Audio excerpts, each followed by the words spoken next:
Que ce soit le salaire, épargne, placement, compte chèque ou les dettes, tout ça c'est privé, on se le fait dire depuis qu'on est jeune. Mais l'argent en général aussi c'est tabou, le sujet est tabou.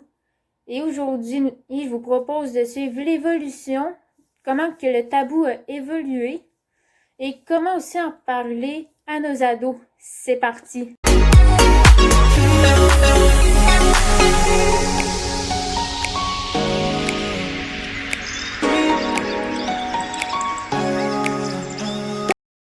Salut tout le monde, j'espère que ça va bien.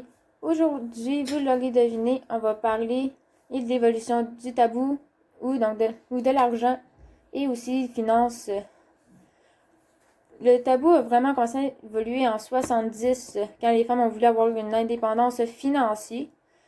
Parce qu'avant ça, en 1969 et plus loin, les femmes ne connaissaient pas le budget, ne connaissaient vraiment rien niveau salaire, niveau argent. Pas qu'on n'avait pas appris, c'est juste que le mari ne parlait pas de ça avec sa femme. Donc, niveau budget, elle ne savait pas comment que le mari mettait, que ce soit pour la nourriture, les vêtements et autres nécessités. Elle ne connaissait pas non plus le salaire qu'il gagnait. Et dans cette pensée-là de l'ancien temps, les femmes n'avaient pas à le savoir. Les femmes s'occupaient des enfants, faisaient la cuisine et nettoyaient la maison. Donc, le budget, c'était les hommes qui s'en occupaient. Aujourd'hui, dans les couples, c'est encore tabou. C'est sujet aussi de chicane. Mais les femmes savent combien le mari gagne. Ils savent plus, ils ont plus d'informations. Et dans les couples, il y a certains que c'est les femmes qui font le budget.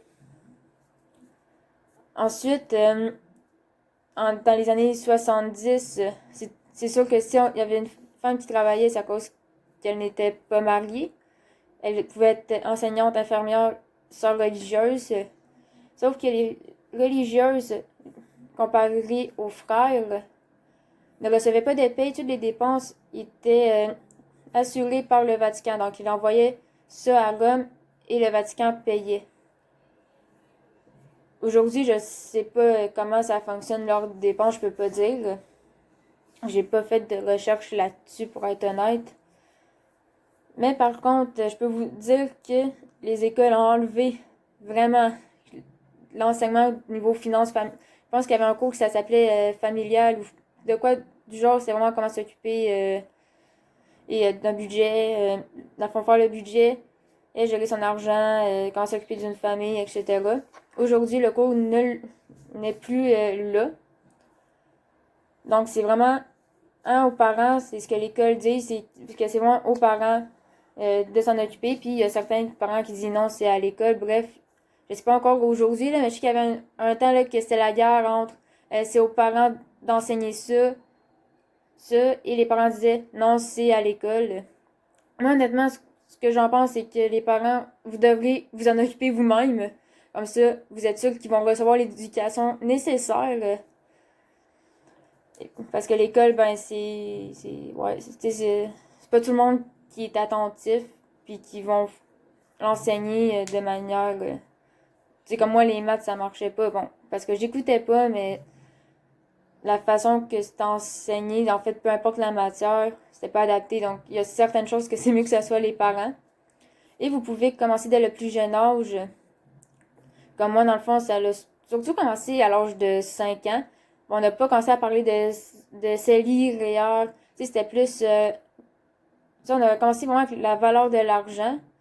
En mode, je te donne une liste de tâches, puis il faut que ça soit fait d'ici vendredi. S'il manque une tâche, je t'enlève 25 cents.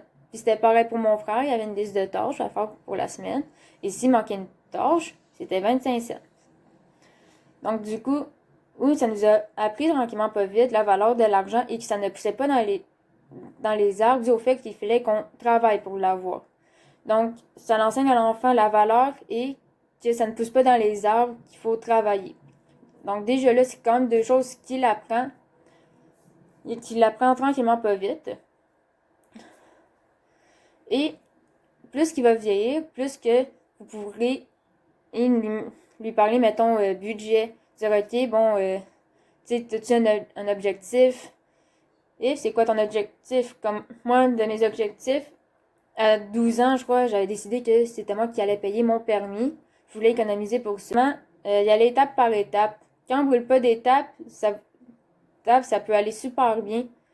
Et c'est super bien, puis c'est juste prendre le temps de lui expliquer tranquillement, pas vite, et tranquillement, il va prendre l'habitude, par lui-même, d'économiser, puis faire le suivi de combien qu'il a gagné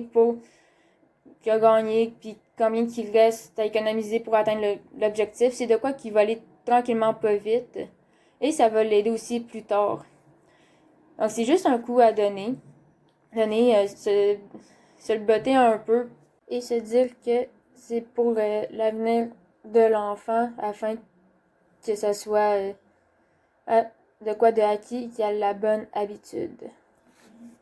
Ensuite, j'ai dit qu'on allait parler finances. Dans le fond, les finances, c'est plus niveau REER-CELI que je souhaitais parler aujourd'hui. La différence, dans le fond, c'est quand même assez simple. Faut surtout aller selon nos besoins et le salaire qu'on gagne, parce qu'il y en a un des deux, que c'est un impôt reporté au niveau des intérêts. Dans le fond, c'est le REER. Le REER, dans le fond, le capital ne sera pas imposé, mais les intérêts, eux, ils sont. Au début, c'est possible de les déduire aux impôts, mais c'est juste reporté. Donc ça veut dire qu'à un moment donné, vous allez arriver et vous allez devoir en payer. Donc si, par exemple, vous gagnez pas assez, c'est au salaire minimum, honnêtement, c'est pas de quoi qui est conseillé, justement à cause de tout ça. Oui, vous allez gagner gros d'intérêt, mais c'est plus tard que vous allez payer pour pouvoir retirer. Donc, pour les personnes qui gagnent un peu moins, qui gagnent pas assez, honnêtement, qu'est-ce que je vous conseille, c'est le CELI.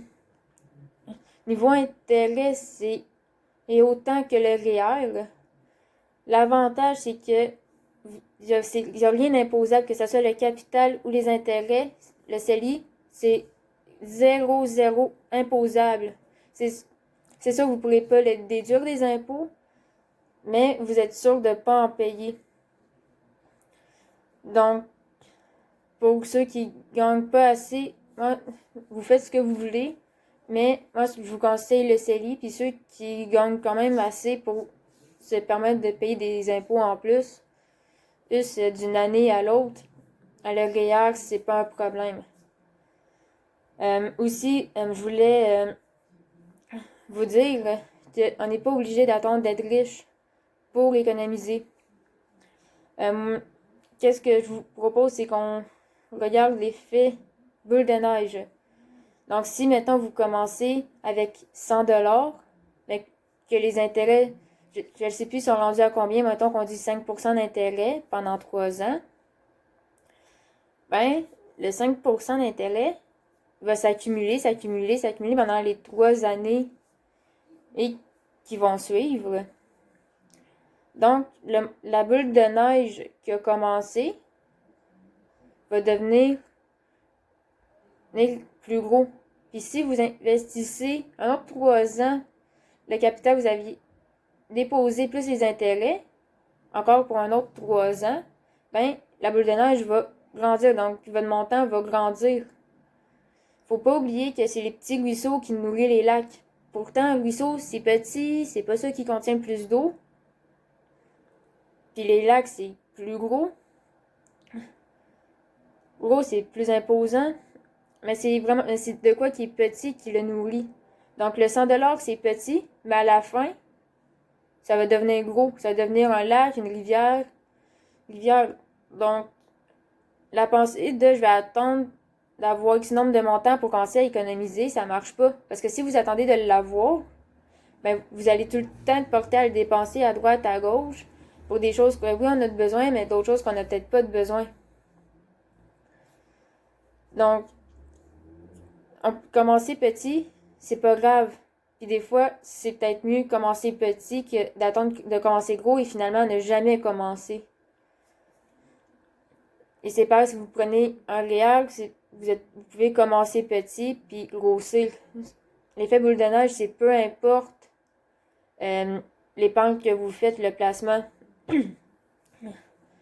Donc, ne pas avoir peur de commencer maintenant et de l'apprendre ça aussi à votre jeune. Que c'est pas parce que t'es pas riche que tu peux pas faire des placements.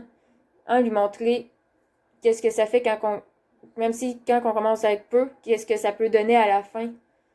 Ça peut être un très bon encouragement, une motivation pour votre jeune.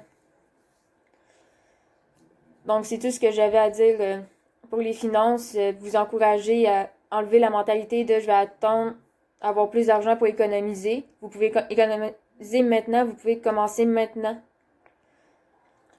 Et voir l'effet de boule de neige, réaliser vos rêves. Donc, commencez petit, puis plus que le temps va passer, plus que la boule de neige, le petit ruisseau va grandir. Merci d'avoir écouté la vidéo jusqu'à la fin. N'hésitez pas de vous abonner, activer la cloche de notification, commenter, partager. On se retrouve pour une prochaine vidéo. On va parler des banques, surtout au niveau Canada, le commencement. Et je vous dis à la prochaine.